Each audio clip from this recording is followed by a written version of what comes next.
the jungle's back. Got the natty pack in the orange and black. Welcome to a special wildcard edition of the Cincinnati Bengals Weekly Show, brought to you by Gridiron Mo. As always, make sure you check out Gridiron Mo, new interactive football app where you can actually call the plays and compare what you call to the teams playing the game and actually to your friends, neighbors, and people all around the country.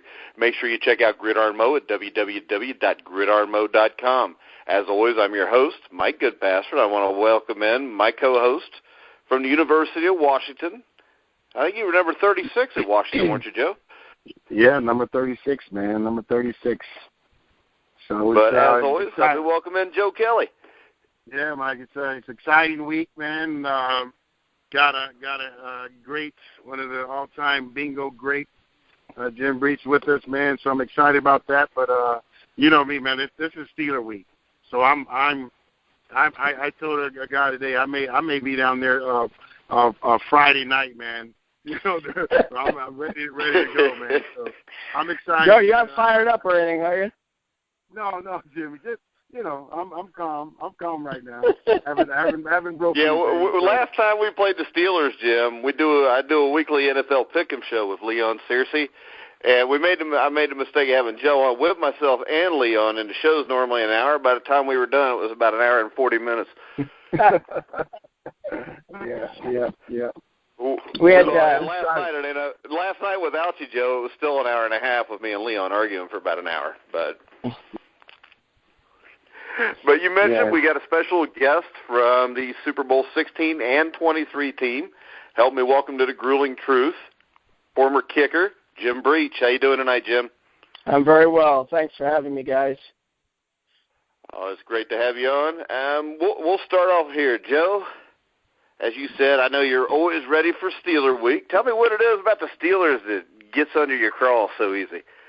You know, it's just once you get here and you play for the Bengals, and then you see how important this week is. You learn how important Steeler Week is, and Brown Week, and Oiler Week at the time when we were playing. But I think especially the Steelers and the fact that we've sort of played second fiddle to these guys for so long, and I think we had great success with them mid '80s to the late '80s. I think we were pretty dominant, but as a whole, those guys, I just think their arrogance and their the fact that they just think that they're better than us, and it's unfortunately at times. On the field, they've shown that, but I think we've had our moments also. With this team especially, I think this team is a special Bengal team, and I think this team can exercise that demon, that losing the first round in the playoff, the fact that we don't have a winning record against them at home. We're supposed to, when you look at everything, and everything points to us losing against the Pittsburgh Steelers because of this, because of that, and I'm pretty much sick of that, man. I think we can line up on these guys, against these guys, man, and I think we can be very successful against these guys.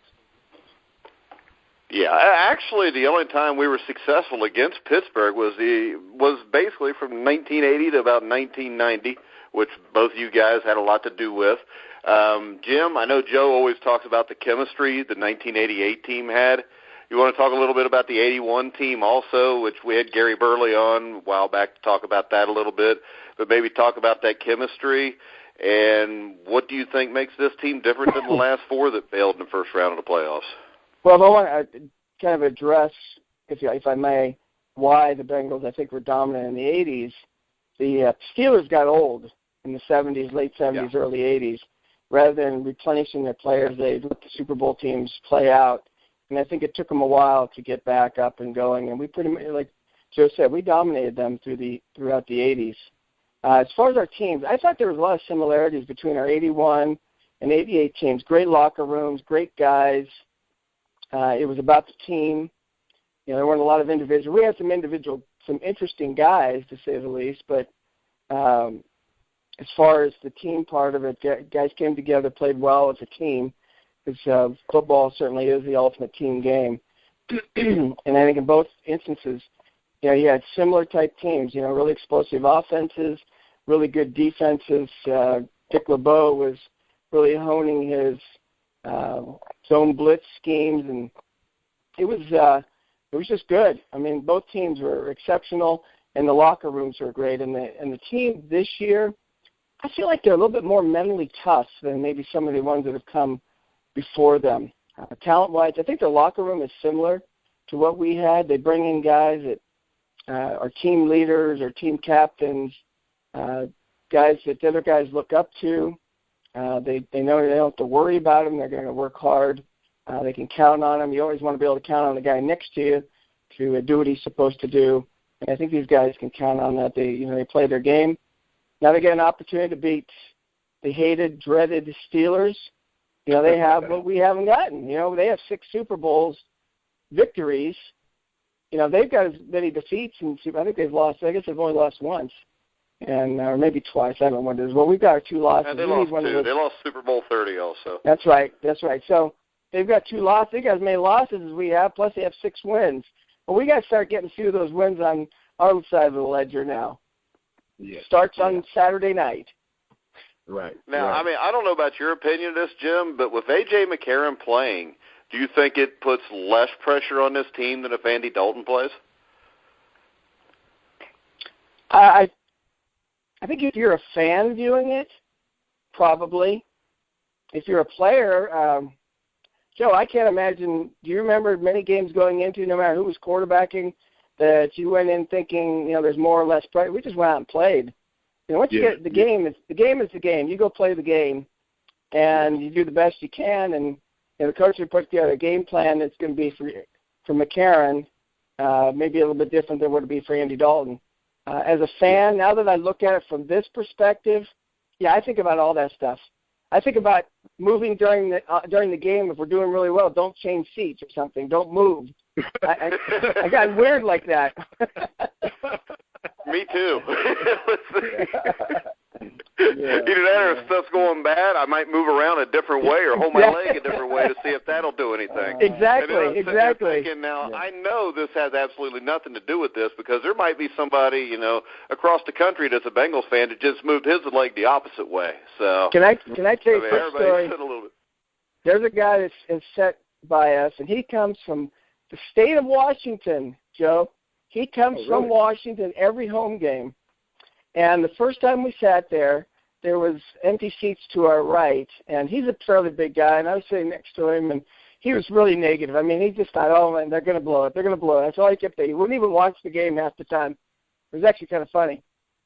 So my wife moves down, and the couple next to us moved down to kind of give us a little bit of space, right? So I moved down to give us a spot between us. He moves over to my spot. I said, what are you doing? He goes, I know what you're doing. He goes, we're playing too well. You can't be leaving this seat. You got to be staying in this seat. So I got to sit in this seat now. Oh, man. Yeah. Well, you brought that up, and I know we had Reggie Williams on a while back right after the Houston game where the fans are booing him in the fourth quarter when they still got a chance to win it. And I do know this. The last playoff game they had at home, took my boys there. It was negative. I mean, the place felt like a morgue when you walked in it to me. And as soon as something went wrong, it's like everybody's, here we go again. And I think it's a big thing if that cannot permeate the stadium this week. What do you think, Joe? I mean, I think I have no chance. I haven't heard a loud crowd since about 1989 down there. Well, I think it has no chance to permeate it because it's, and this is probably a good thing, they're playing the Steelers. Fans want to beat the Steelers so bad that maybe they'll put the idea that it's the playoffs behind them, and let's just go kick the Steelers' tail.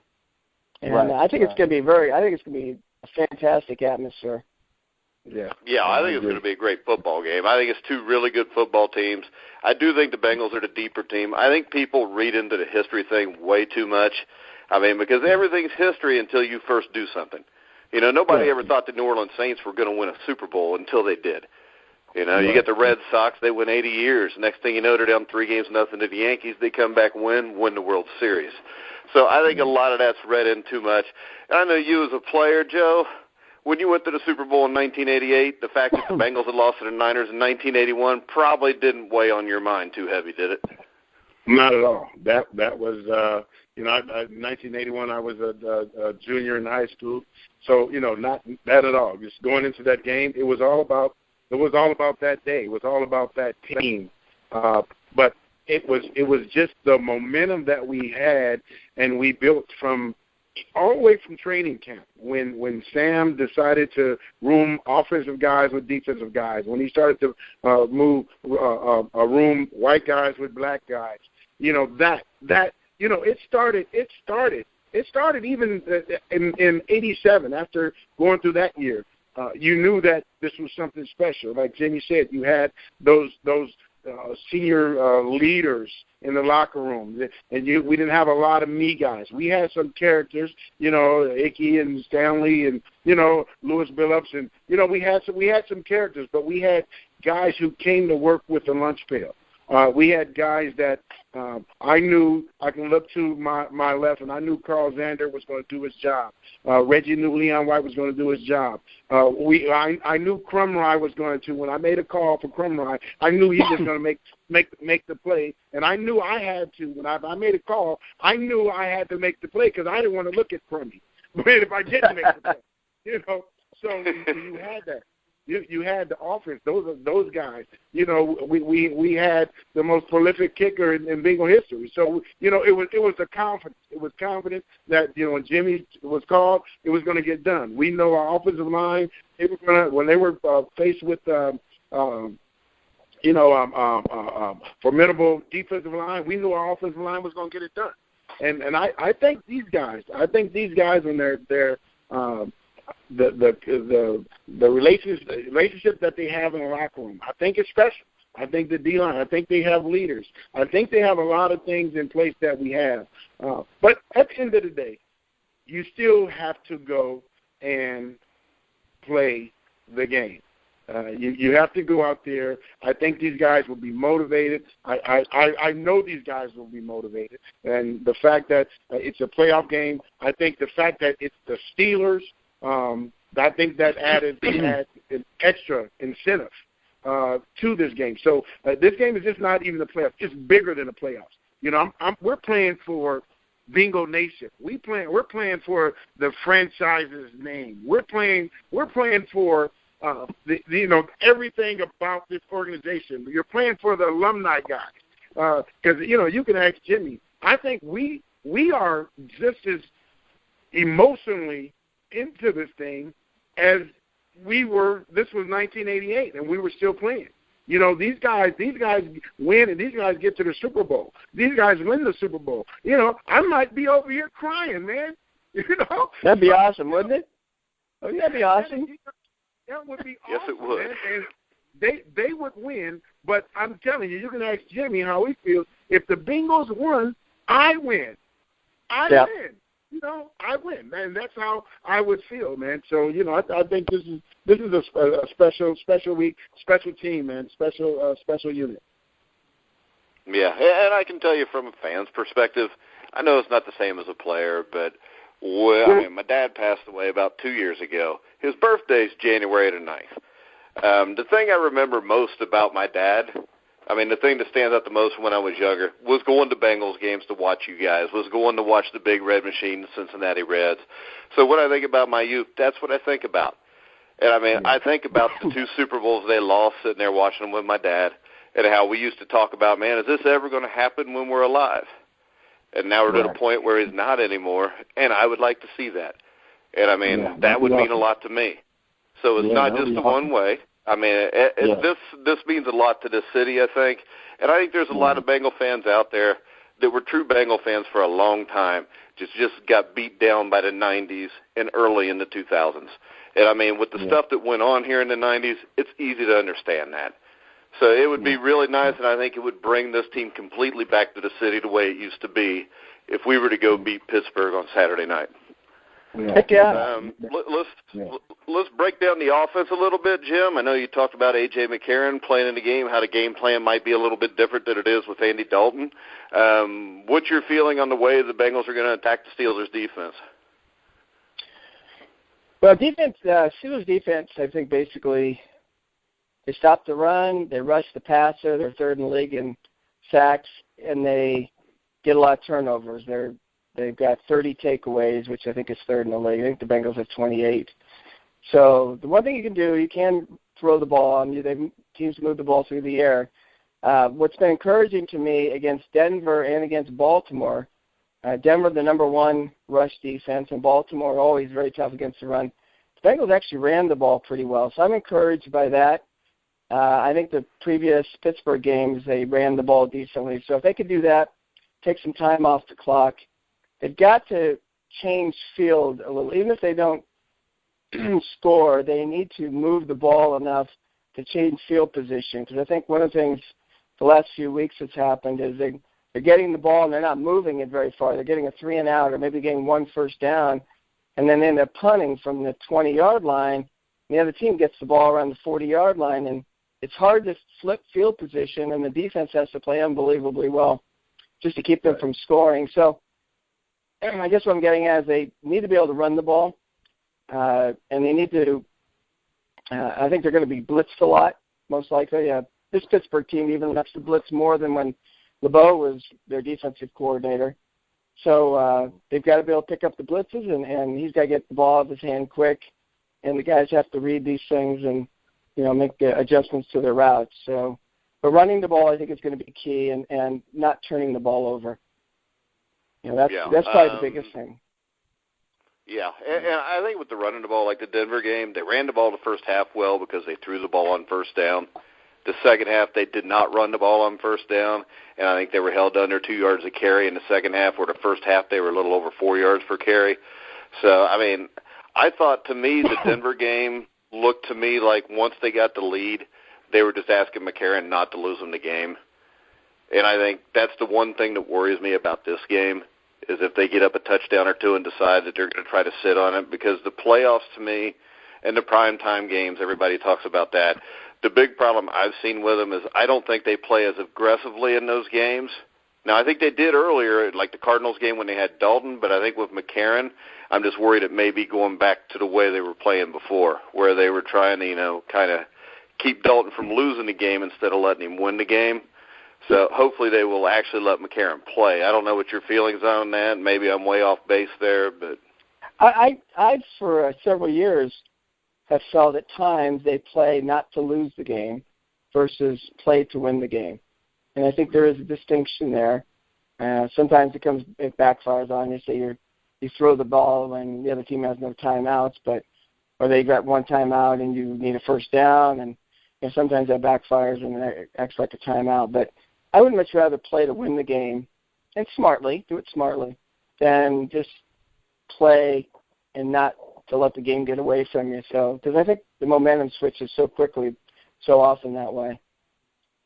Yeah. All right, Joe, Bengals defense against the Steelers offense. I think we do what we do best. I don't think we have to change. I think we do what we do best. I think our defensive line is going to set the tone. I think our defensive line can compete with their offensive line. I think we'll be able to make plays. I think we will be able to give them penetration up the middle with Pecco, and definitely Geno Atkins is playing he's playing out of this atmosphere, man. So I think interior push is going to be great. I think Dunlap brings his A game, and Michael Johnson brings his A game. I think that's going to be first and foremost what we have to do. We have to dominate up front. Our linebackers, I love our linebackers. The matchups we have. I love Burfict. I think Burfict and 58 are going to be aggressive.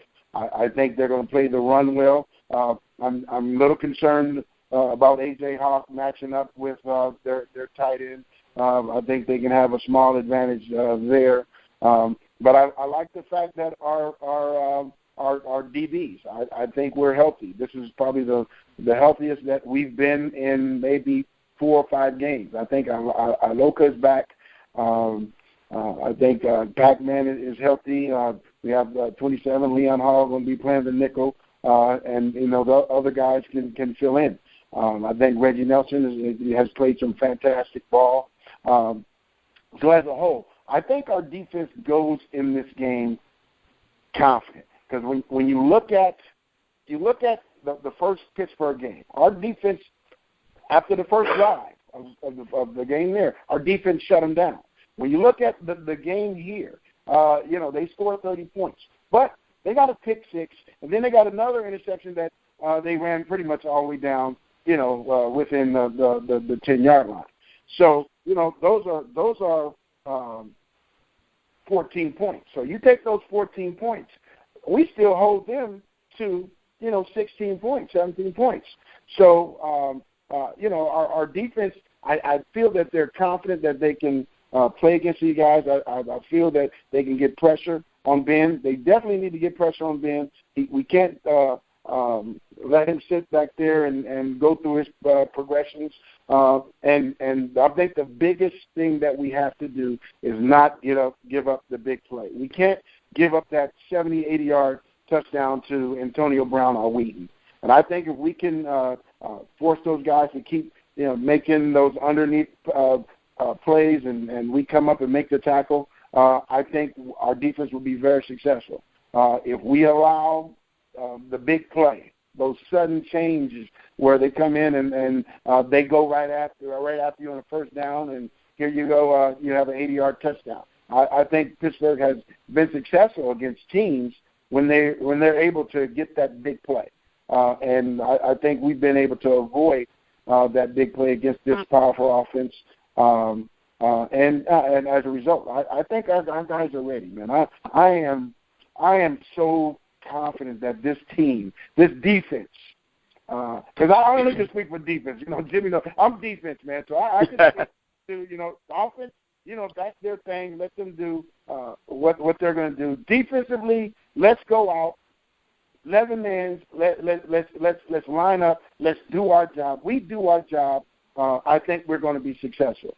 Hey, Joe. I'm sorry. I don't know the running back. Have any of you guys heard about the running back? Is he going to play? I know he tweaked his ankle.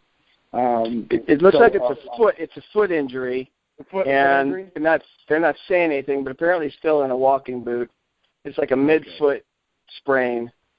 Yeah. So if you're a running back and you have a midfoot, if he plays, he's not going to be real effective probably then. Right. Yeah. Hey, Joe, I wanted to ask you a question, or maybe make a comment. You can comment on it.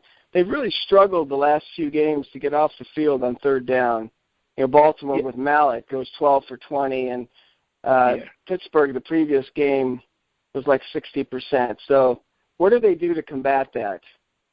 The thing, we have to get pushed. We have to get a rush. We have to stay disciplined in our rush lanes when they're rushing. And if you're staying disciplined in your rush lane, when those quarterbacks get to scrambling, they're not able to scoot up in the pocket. They're not able to escape, the pocket and go outside.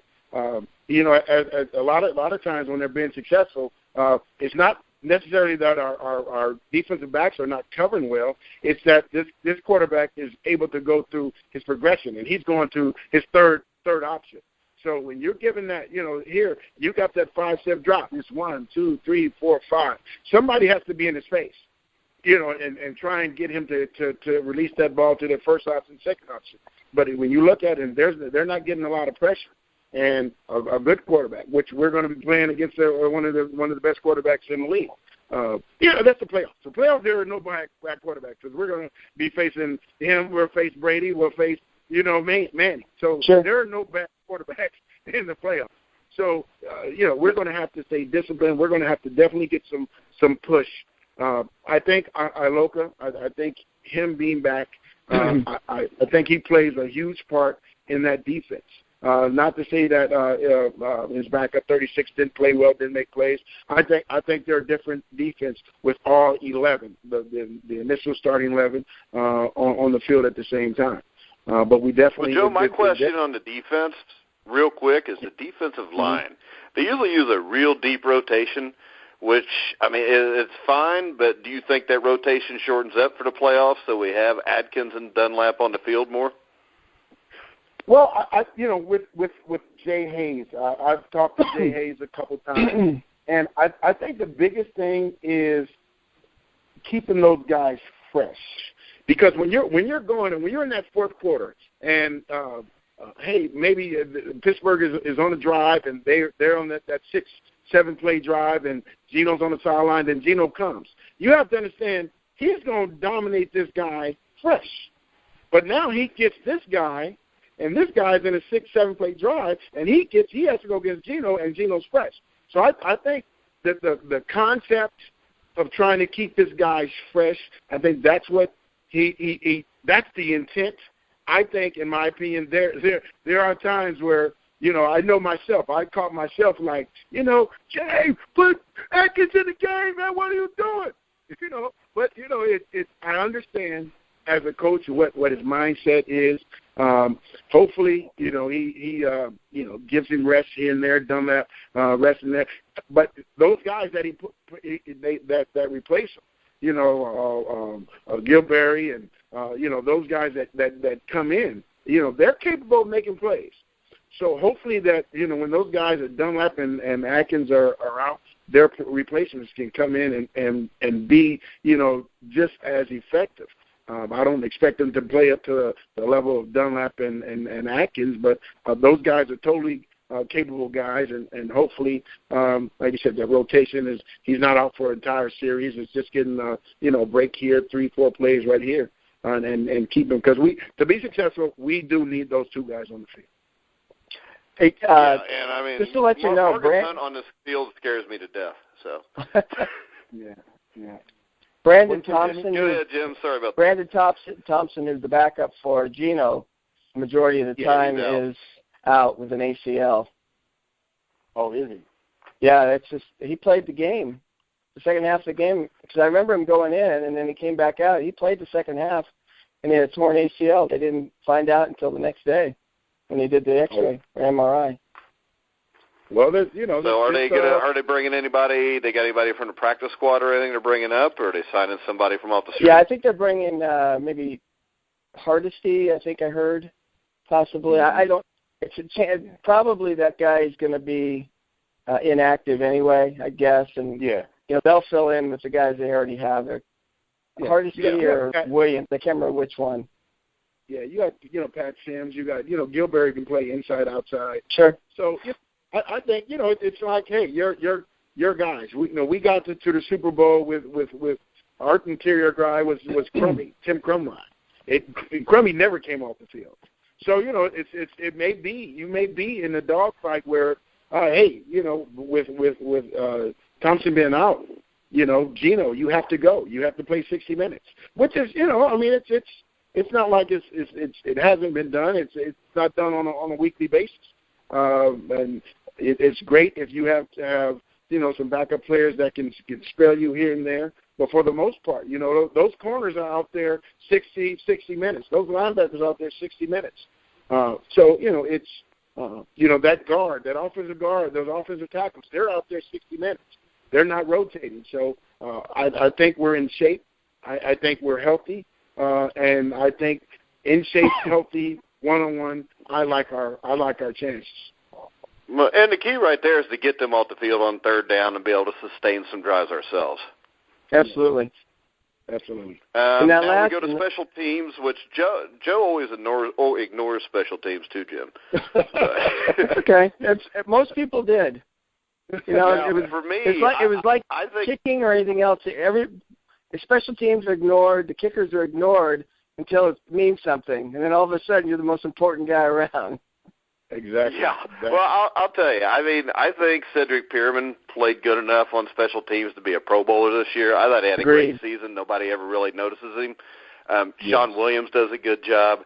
How big a loss is Emmanuel Lemure special teams-wise? Going to be big.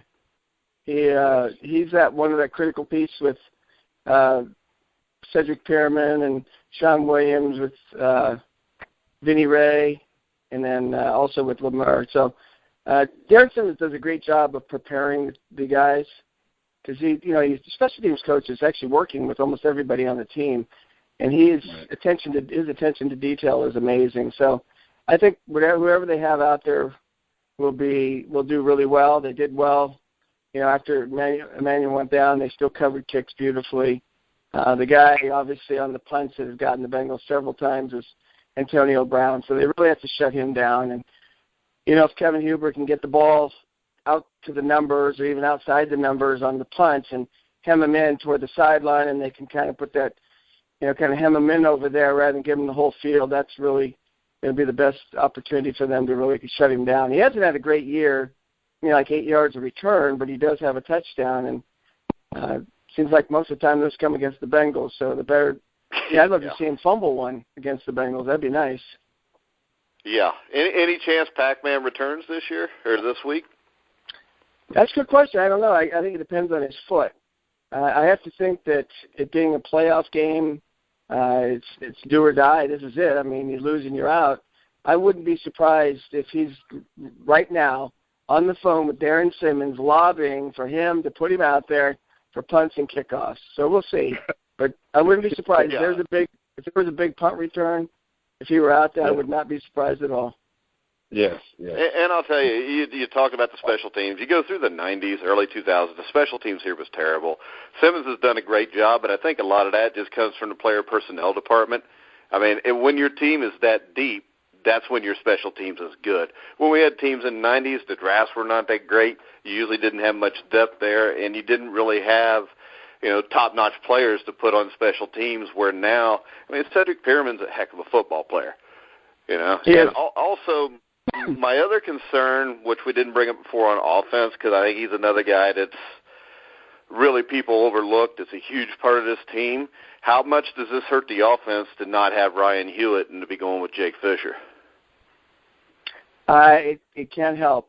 Ryan Hewitt is such a valuable player, and he's so multidimensional. You can put him. He can do. He could go out and play tight end today, and acquit himself really well. Plus, he's doing the fullback's position. From that standpoint, that certainly hurts because Jake Fisher was a tight end, and he actually moves really well. Do you put him in motion and throw the ball to him or something like that? You don't have quite the same concern about him. But then you have the biggest number 44 in existence. Guy's 315 pounds wearing number 44. And Joe, how would you have felt at linebacker coming up to fill that hole, and you got this 315-pound guy come barreling down on you? Jimmy, I've seen him. See, it's obvious it's a loss when we're talking about the passing game. But I watched Fisher. I watched number 44 twice in the backfield, and they ran a counter. And I seen him coming around pulling like he was a backside tackle, and I seen him on both plays that they had him in, and they ran that play. I seen him totally annihilate their linebacker. And when I say annihilate, I'm talking about a decleater. I'm talking about hitting the back of your head hitting the ground before you hit the ground. And both of those. So when we look at the trade-off, it's obvious. It doesn't help against the passing, but we're talking about the running game, and we're only gonna put him in spots here and there. You're talking about this guy's gonna maybe 5-6 plays a game, but he definitely opened up some holes, and each one of those plays where I specifically watched him, he opened up the holes, and we had some great runs. Well, that fourth down run they had. I think. Yeah, and Tyler Croft's done a really good job filling in at tight end when Eifert was down, too. You figure he played against the best defense in the NFL and made some huge plays. You got basically a first-year quarterback throwing to a first-year tight end against the number one defense, and they actually they did a nice job. Yeah, they had some good success. So, let's get your prediction, Joe. Well, shoot, man, we pick the same thing every week, Joe. Everybody knows what's coming. They just want to know what the score is going to be. Mike, I've been right 12 times, Mike. Yeah, we are both 12-4. Yeah, we're 12-4. But this game right here, I think the naysayers. I think just the fact that these guys are favored to win the game. I know they're still. They look at stuff, they read stuff, they see stuff on social media. I think when you look at that, I think that provides a lot of motivation. But at the end of the day, it all that doesn't matter. It doesn't matter if this guy said this. It doesn't matter if we got this taped on the wall and this is motivating you. Once the whistle blows, that's when it starts. And I think with this team, offensively and defensively, I think our mindset is in the right place. I think this team is mentally strong enough to not have this playoff, losing the first playoff. It's Pittsburgh, their favorite. I think we're mentally tough enough to overcome all that. I think these guys are chomping at the bits. My thing is I just hope they're calm enough to wait and put all that energy out at 8:15 on Saturday night. But I'm going with the Bengals, and I'm going to say that score is going to be Bengals 24, Pittsburgh 14. All right, Jim. Well, interestingly, every home team in this first round of the playoffs is the underdog. Is an underdog. Yeah. Oh, really? That's interesting. Yes. So on that note, I feel good about this game. I mean, they're playing the Steelers. I mean, we'd love to play the Steelers.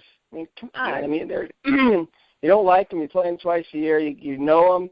Now you just go out and play, and you don't have to try and figure out somebody that you haven't seen, that year at all, and or go out to going out to San Francisco. They struggled because they're playing somebody they never play. So they're playing somebody they just played a few weeks ago. I like the Bengals, 27-23. I think they'll slow them down, keep them out of the end zone a few times, make them kick some field goals. Bengals are able to come up with a few plays and come away with a victory.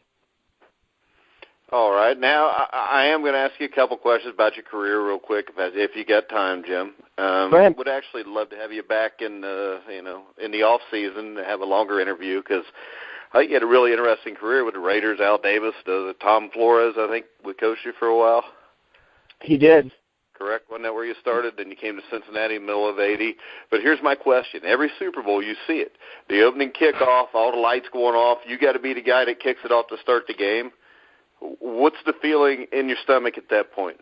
Is it just any other kick, or do you realize what's going on? Well, I had that opportunity. Super Bowl 16. I was a little nervous. Even at the start of every game, there was a little bit of nerves. Anyway, I mean, just kind of getting the game rolling. But it was a nerves like you just want to pound the ball.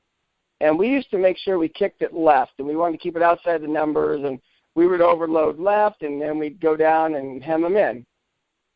Well, I kicked the opening kickoff of the Super Bowl out of bounds.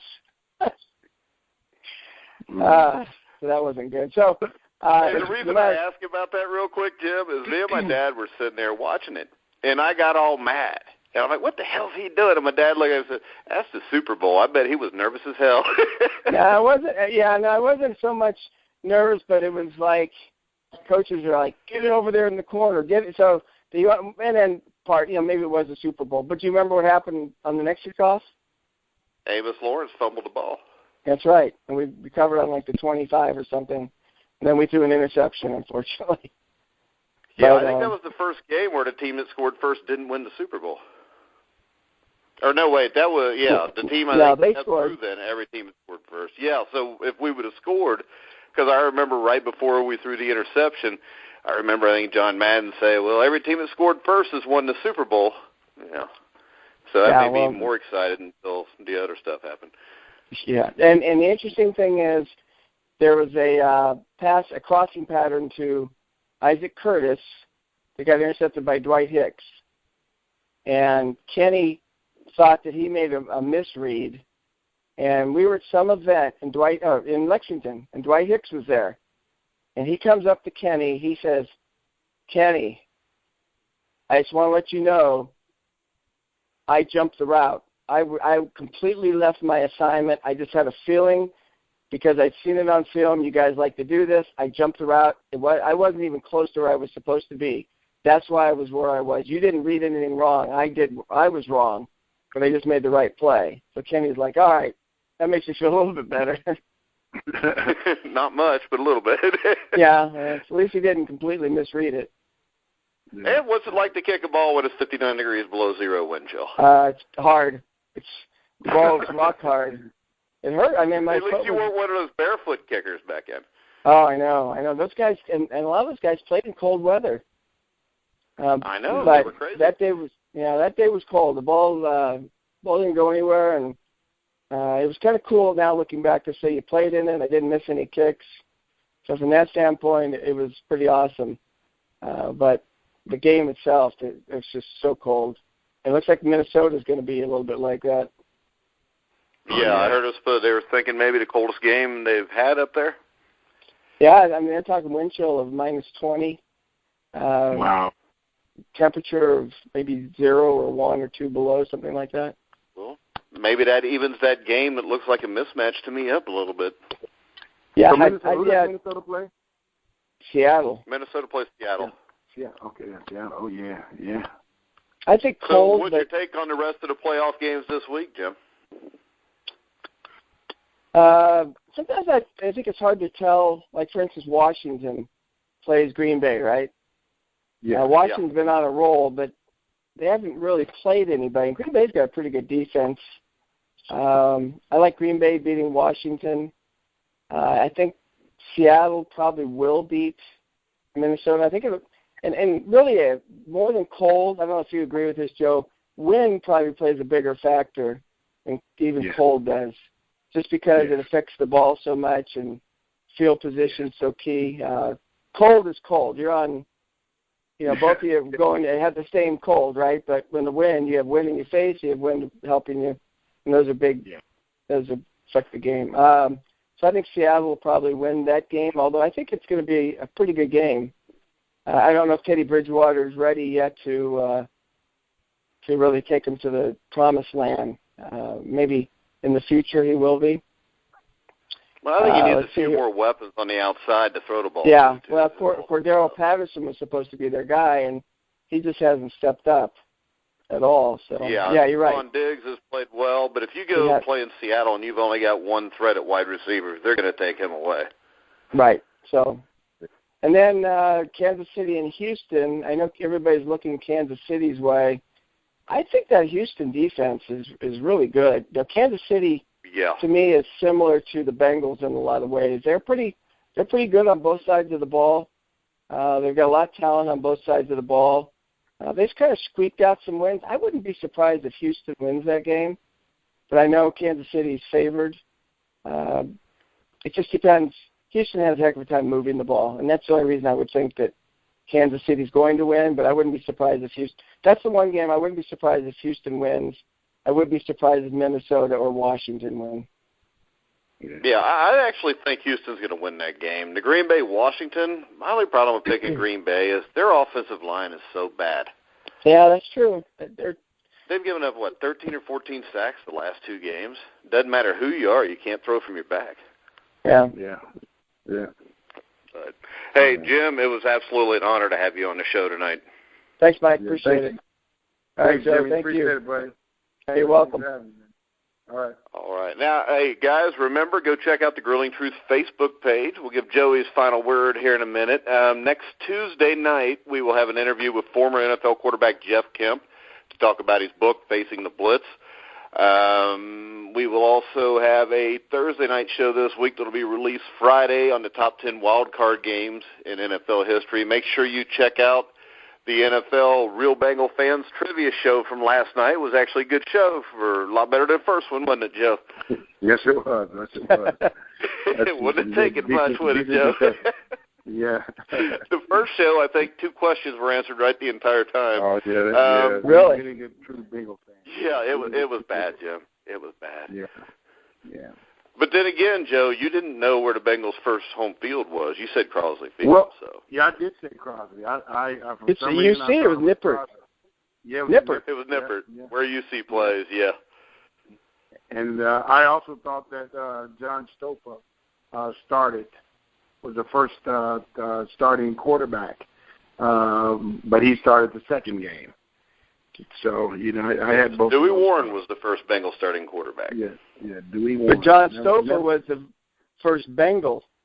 Yeah, he was the first Bengal. No, the first Bengal was the first Bengal drafted was Bob Johnson. Was right, that before the John Stopa expansion draft before the draft. They signed John Stopa as a free agent. Yeah. So, he was the actual first Bengal. Yeah. Yep. That's what his license plate says. He's never retired. Yeah, exactly. You got to remind everybody when you're the first at something. But that's right. So make sure you check all that, and make sure you check out our sponsors real quick. RealBengalsFans.com, Gridarmo, www.gridarmo.com. Joe, you got any final words? Well, just hopefully we'll next week. I'm not even going to say hopefully. After next week, we're going to have a great show. We're going to be excited. We're going to have our bags packed and headed to New England. I truly believe that. I think this week we get over the hump of not winning a playoff game, and I think once we win Saturday night, I can see now everybody jumping on a bandwagon, and I think they're going to look at this team. I think they're going to look at this team the way we look at the team. The fact that, hey, you have the Steelers, everything says that you shouldn't beat them. History says you shouldn't beat them. Based on the history of the rivalry, you shouldn't beat them. Because of Ben and Antonio Brown, you shouldn't beat them. No Andy, you shouldn't beat them. So with all that being said, I think we're going to exercise our playoff demon. We're going to exercise this Steeler demon, and we're going to get that monkey off our back, and we're going to be excited. This city is going to be on fire, and then that's just keep Jimmy and I's hope alive that our Bengals, our team, can get to that Super Bowl, man, and have a chance at the ultimate sports prize, which is the Super Bowl championship. So, Houday Nation, let's go, buddy. Yeah, and I believe this. I believe the best time to play New England is in the divisional playoff round. They're 2-4. They're going to get some players back, but they're going to be rusty. They haven't played well lately. I don't know what you guys' take on it is, but I think it's like but it's still. But the thing about it, you got Tom Brady. So with that being said, you got Tom Brady. You got to put pressure on Tom. But as a whole, as a team, I obviously haven't been playing their best, and I think psychologically more than anything can get in their way. The fact that they haven't played well. The fact, you lost to Dolphins. You lost to teams that didn't make the playoffs. And you had every reason to win those games. I don't think they let up. I just think that they got beat up. I think they got dominated, and as a result, losing. So when you go into playoffs and you're not on a roll, you haven't been playing well, that can play on your psyche. So, I think we can catch them, at the right time. But at the end of the day, we're still going to have to line up. We're still going to have to stop Tom Brady. We're going to have to stop Gronk. I think our offense can be successful against their defense, but you're talking probably arguably the greatest quarterback to play. And I know Tom Brady is – it doesn't matter who he has, because, if just imagine if Tom had his number one guys, they would be hard to beat. But the fact that he has done what he's done with what he has on the field is remarkable. But that just shows, or tells you how great a quarterback he is. But we're catching him at the right time, and I think this ride, this journey can continue. So hopefully we'll continue to have this show, and that the Bengal stripes are still in this thing. All right, Jim, any final thoughts? I think the jungle is going to be rocking on Saturday night. It's going to be a blast. It's going to be an unbelievably great atmosphere. It's going to be fun. I'm expecting a Bengal win. Yeah, definitely. Once again, thanks for being on. Thanks to Joe, as always. Make sure we check out the Grilling Truth Facebook page and check us out on Spreaker, Stitcher. We will be on. We've been approved for iHeart. We should be out on iHeart within the next couple months. You can get all the old interviews on Spreaker that we've had with guys like Roger Craig, Lee Steinberg, Tom Flores, Joe Kelly, Leon Searcy, Levon Kirkland, Tommy John, Carlos Palomino. There's literally about 100 of them up there from the last year, so make sure you check out the Grilling Truth on Spreaker. Check us out on Facebook. So for Jim Breach, Joe Kelly, I'm Mike Goodpasture. You've been listening to the Grilling Truth, where the legends speak.